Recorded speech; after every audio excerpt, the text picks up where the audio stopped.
Hello everyone, मैं अभिषेक Malhotra Sai classes Kanpur से। Screen पे देखिए, आपको एक येलो कलर के बॉक्स में एक इक्वेशन जैसी लिखी हुई है जिसको हम कहते हैं न्यूटन की फर्स्ट इक्वेशन ऑफ मोशन। तो एक सवाल मन में आता है कि why v equals to u plus a t, v equals to u plus a t ही क्यों होता है और ये कहाँ से आ जाता है। तो इसको जानने के लिए हमें 3 प्रकार के खास मेथड्स को समझना पड़ेगा। तीनों मेथड्स में इनके नाम मैं बता दे रहा हूँ। पहला मेथड है एल्जेब्रिक मेथड, दूसरा है ग्राफिकल और तीसरा है कैलकुलस मेथड। तो जिन लोगों को कैलकुलस थोड़ी बहुत पढ़ रखी है उनको कैलकुलस मेथड से समझने में बहुत आसानी होगी। बाकी एल्जेब्रिक मेथड बहुत इजी है, ग्राफिकल मेथड बहुत ही इजी है। बस थोड़ा सा कंसंट्रेशन अगर आपके अंदर है तो आप इस इक्वेशन ऑफ मोशन के डेरिवेशन को बहुत ईजिली समझ सकते हैं।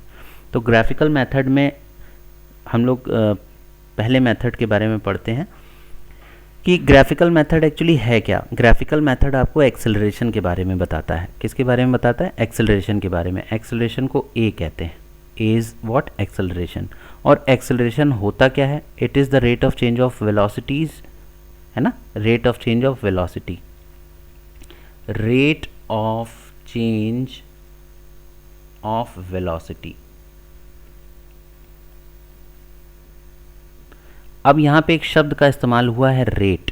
रेट का मतलब ये पैसा नहीं है ना, आप लोग पैसा मत समझिएगा। रेट का मतलब कि पैसा होता है हमेशा, हर समय रेट का मतलब पैसा ही नहीं होता। रेट का मतलब यहाँ पे फिज़िक्स में, वर्ल्ड में जब हम रेट के बारे में जानेंगे तो रेट का मतलब टाइम से लिया जाता है। तो वेलोसिटीज़ का चेंज टाइम के हिसाब से वही कहलाता है एक्सेलरेशन। यानी कि मान लेते हैं अगर कोई ऑब्जेक्ट शुरुआत में 20 मीटर पर सेकंड की रफ्तार से घूम रहा था या चल रहा था, थोड़ा सा एक्सीलेटर जैसे ही लिया गया, 1 सेकंड बाद उसने वेलोसिटी कर ली 50 मीटर पर सेकंड की। एक्सीलेटर लेते ही 1 सेकंड में उसकी जो वेलोसिटी थी वो 20 से 50 हो गई। यानी शुरुआत वाली वेलोसिटी क्या कहलाती है? u कहलाती है। बाद वाली क्या कहलाती है? v कहलाती है। u मीटर पर सेकंड और v मीटर पर सेकंड। कितने सेकंड में 20 से 50 हुई? 1 सेकंड में। तो आपको देखिए u दे रखा है, v दे रखा है और टाइम t की वैल्यू दे रखी है। तो एक्सेलरेशन का फॉर्मूला क्या होता है? Acceleration equals to change in velocity upon time taken. तो चेंज इन वेलोसिटी का मतलब होता है वेलोसिटियों में अंतर कितना आ गया। पहले थी 20, बाद में हुई 50, तो अंतर कितना आया? 50 में से 20 को माइनस कर देंगे। 50 क्या थी? v थी, तो हम लिखेंगे v माइनस 20 क्या थी? 20 हमारी थी u। और कितने समय में v से u का चेंज आया, u से v का चेंज आया? t सेकंड में। तो ये हो गया हमारा इक्वेशन एक्सेलरेशन की। ठीक, अब यहाँ से हम t की वैल्यू का मल्टीप्लाई कराएंगे इस a में, तो इक्वेशन क्या बन जाएगी? A t equals to v minus u. यहाँ से क्या बन जाएगी? A t equals to v minus you.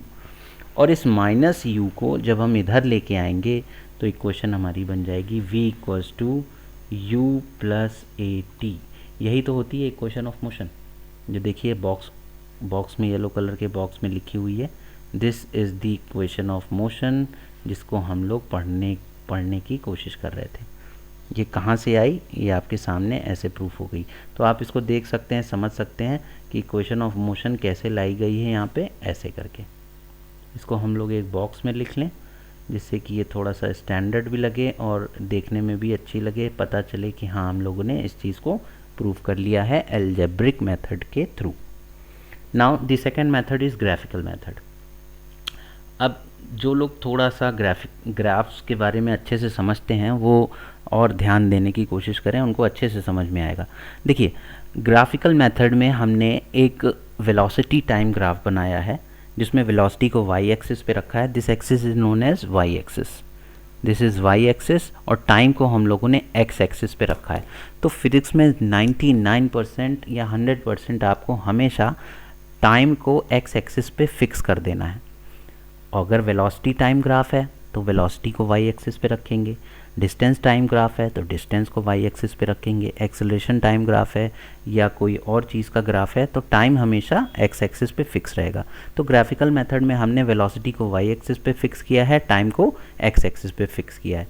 अब मान लेते हैं कोई ऑब्जेक्ट है जो शुरुआत में ओ पॉइंट पे था, this is the O point यानी ओरिजिन, यानी कि वो कहीं ना मूव कर रहा था ना कुछ था, उसकी इनिशियल वेलोसिटी उस समय रेस्ट पे था वो, ठीक है। उसने थोड़ा सा चलना शुरू किया किसी वेलोसिटी से, अब उसकी वेलोसिटी हो गई u, कितनी हो गई u। तो हम लोग एक नए पेन से, कोई दूसरे कलर के पेन से इसको लिखना शुरू करते हैं। ये जो वेलोसिटी है यहाँ पे इसकी आ गई u, ये वेलोसिटी 0 से a के बीच में, u वेलोसिटी से इसने चलना शुरू कर दिया, ठीक। a पॉइंट पे पहुंचा, अब ये मूव कर रहा है किसी, जैसे जैसे समय होता जा रहा है इसकी वेलोसिटी बढ़ रही है और फाइनली कितनी पहुंच गई, b पॉइंट पे जब वो पहुंचा तो उसकी टोटल वेलोसिटी जो आ गई वो हो गई v, यानी कि ये वेलोसिटी कहलाएगी v। कहाँ से कहाँ तक, जहाँ से उसने चलना शुरू किया था, यानी कि इस ओरिजिन से, ओरिजिन के सामने क्या है c बना हुआ है, तो c से b तक की टोटल उसकी वेलोसिटी कितनी होगी ग्राफ मेथड में v, और a से o तक की वेलोसिटी उसकी है u। इतनी बात आ गई समझ में। तो ये दो चीज़ों का हमें ध्यान रखना है, u a से o तक है और v क्या है, यहाँ से यहाँ तक की वेलोसिटी है पूरी। अब क्या करेंगे, अब हम एक परपेंडिकुलर खींचेंगे। परपेंडिकुलर कहाँ से कहाँ तक खींचेंगे, परपेंडिकुलर खींचने के लिए आपको इसको एक सेकेंड, ये चीज़ आप पहले तो इस d को ज्वाइन करिए a से, इस d को किससे ज्वाइन कर लीजिए, a से ज्वाइन करिए। तो जब आप ऐसे करके ज्वाइन करेंगे तो ये लाइन ऐसे आएगी। सिमिलरली एक AD के पैरेलल लाइन एक खींचिए जो B से E पॉइंट तक ज्वाइन करे। तो अब आप क्या करिए, B से एक ऐसी लाइन खींचिए जो कि E पॉइंट तक जाए, तो ये हो गई वो लाइन। और इस तरह से रहनी चाहिए BE वाली लाइन जो कि AD के क्या हो, पैरेलल हो। ये चीज़ आ गई बात समझ में। अब इसमें गौर से देखिए, अगर AOU है, ये एक रेक्टेंगल बन गया, ADOC एक रेक्टेंगल है, इसकी एक साइड अगर U है तो इसके सामने वाली साइड भी कितनी हो जाएगी, U हो जाएगी कि नहीं हो जाएगी, ये हो गई U, ठीक। ये चीज़ हो गई, इतनी बात। अच्छा भैया, अब ये बताइए B से C तक, B से C तक की दूरी टोटल है V, जिसमें से D से C तक की दूरी बन चुकी है U, तो B से D तक की कितनी बची, यहाँ से यहाँ तक की कितनी बची, ये टोटल बेटा V थी और इसके नीचे वाली U थी, तो बची कितनी V माइनस U, ये हो जाएगी हमारी कितनी V माइनस U। ये वेलोसिटी समझ में आई आपको, ये वेलोसिटी का चेंज है जो है पॉइंट कहाँ से कहाँ तक, B से D पॉइंट तक। अब देखिए एक्सेलरेशन जो बनेगा, जो इसका एक्सेलरेशन बनेगा वो क्या होगा, इस वेलोसिटी टाइम ग्राफ का स्लोप होगा। तो ये जो ये पिंक कलर से जो ये दिखाया गया है आपको, ये क्या है, एक्चुअली स्लोप है। स्लोप जैसा लग रहा है ना, तो स्लोप हो गया। अब ये जो स्लोप बनाया है हमने, इस स्लोप की एक वैल्यू निकाल के हम दिखाएंगे।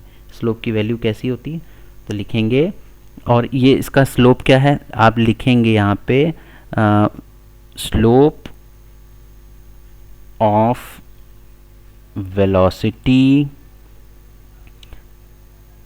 Time graph is a, where a is what, acceleration। ठीक, a क्या हो गया, एक्सेलरेशन हो गया। अब स्लोप होता क्या है, परपेंडिकुलर अपॉन बेस। तो परपेंडिकुलर कितना दिख रहा है, इस ट्राइंगल में स्लोप कहाँ से कहाँ तक है, B से A तक है। तो ये वाला जो पोर्शन है इसी ट्राइंगल में हम लेंगे, यहाँ से लेंगे पूरा, ये जो ट्राइंगल जैसा दिख रहा है आपको, ये ट्राइंगल, इसी ट्राइंगल में ही तो स्लोप बना है, एक साइड इसकी स्लोप बन गई ट्राइंगल की। तो इस ट्राइंगल को गौर से देखिए, तो ये ट्राइंगल में ये जो स्लोप आया है ये किसके बराबर है, परपेंडिकुलर अपॉन बेस के बराबर है। तो यानी कि a की वैल्यू हो जाएगी, सॉरी, a की जो वैल्यू है वो क्या हो जाएगी, परपेंडिकुलर कितना है इस ट्राइंगल में, केवल ट्राइंगल देखिएगा, पूरा नीचे और ऊपर का मत देखिएगा, ट्राइंगल देखिएगा ABD। कौन सा ट्राइंगल देखना है, ट्राइंगल AB और D ट्राइंगल में हम देखेंगे। स्लोप हो जाएगा इसका A, यानी हाइपोटेन्यूज A हो जाएगी, जो कि किसके बराबर होगी, BD अपॉन AD के बराबर। इसको लिखेंगे BD अपॉन AD, ठीक। अच्छा भैया, BD की वैल्यू अभी हमने इसमें निकाल ली, कितनी है, V माइनस यू। BD की जगह लिखेंगे V minus u upon AD कितना है, A से D तक की दूरी कितनी है, तो देखिए O से C तक की दूरी अगर T है, ठीक, 0 से t सेकंड लग रहे हैं सी पॉइंट पे पहुंचने में, तो इसका मतलब है यहाँ से यहाँ तक की दूरी भी कितनी होगी, t होगी, क्योंकि ये भी एक रेक्टेंगल की एक साइड है। O C equals to A D, O C equals to A D, क्योंकि रेक्टेंगल की एक साइड है, तो इसलिए a से d तक की दूरी कितनी होगी, t हो गई। तो v minus u upon a d की वैल्यू हम रख देंगे t। तो यहाँ से देखें a equals to v minus u upon t, a equals to v minus u upon t. यहाँ से t का फिर से a से मल्टीप्लाई होगा तो a t equals to v minus u, यानी v माइनस यू की वैल्यू हो गई ए टी। तो this implies that v equals to ये माइनस यू उधर जाएगा तो u plus a t. So हमारी सेकंड जो है मेथड से भी v equals to u plus a t क्या हो गया, प्रूफ हो गया हम लोगों का। ठीक, इसमें कोई डाउट हो किसी को तो वो पूछ सकता है मुझसे। Now the third method is calculus method. Calculus method को जानने के लिए हम लोग जिन लोगों ने कैलकुलस पढ़ रखी है, जिनको डी वी डी टी इनके बारे में पता है और इंटीग्रेशन कहाँ से कहाँ तक लेते हैं, डेफिनेट इंटीग्रेशंस वगैरह पढ़ रखे हैं, उनके लिए मेथड है। तो आप जनरली अगर हम बात करें तो एक्सेलरेशन जैसे वेलोसिटी होती है डिस्प्लेसमेंट अपॉन टाइम, वेलोसिटी किसके बराबर होती है, डिस्प्लेसमेंट के बराबर अपॉन टाइम के बराबर, है ना, डिस्प्लेसमेंट अपॉन टाइम। उसी तरह एक्सेलरेशन किसका होता है, change in velocity upon time taken. तो एक्सेलरेशन को हम लिख सकते हैं चेंज इन वेलोसिटी का मतलब d v by d t. इतनी बात आई समझ में। अब इसको अगर हम डी टी का मल्टीप्लाई, इस नीचे वाले डी टी का मल्टीप्लाई ए से कर दें तो हमें हो जाएगा a t, a d t sorry, ये हो जाएगा a d t a into d t equals to d v. ठीक, ये चीज़ हमने अरेंज करके लिख ली। अब दोनों तरफ हम क्या करेंगे, इंटीग्रेट कर देंगे। जब दोनों तरफ इंटीग्रेट कर देंगे तो ये हो जाएगा ऐसे इंटीग्रेशन का निशान और ऐसे इंटीग्रेशन का निशान। ठीक, इतना तो आपने पढ़ ही रखा होगा। अब ध्यान देने वाली बात यह है कि टाइम के साथ क्या हुआ था और वेलोसिटी के साथ क्या हुआ था। एक्सेलरेशन चेंज इन वेलोसिटी और टाइम होता है, यानी कि वेलोसिटी जिसके जिसके साथ डी लगा है और जिसके साथ डी लगा है टी के साथ और वी के साथ, केवल इन्हीं में ही चेंजेस आएंगे। तो ध्यान से देखिएगा इस चीज़ को। शुरुआत में जब टाइम ज़ीरो था, इसको कहते हैं लोअर लिमिट। टाइम वाले खाने में गए, यानी डी टी वाले खाने में गए और लोअर लिमिट ज़ीरो थी, तब वेलोसिटी यू थी। शुरुआत की वेलोसिटी कितनी थी इसकी, यू थी। और जब इसने टी टाइम कवर किया तब वेलोसिटी यू से कितनी हो गई, वी हो गई। ये चीज़ होती है। अब हम देखते हैं इंटीग्रेशन ऑफ डी एक्स।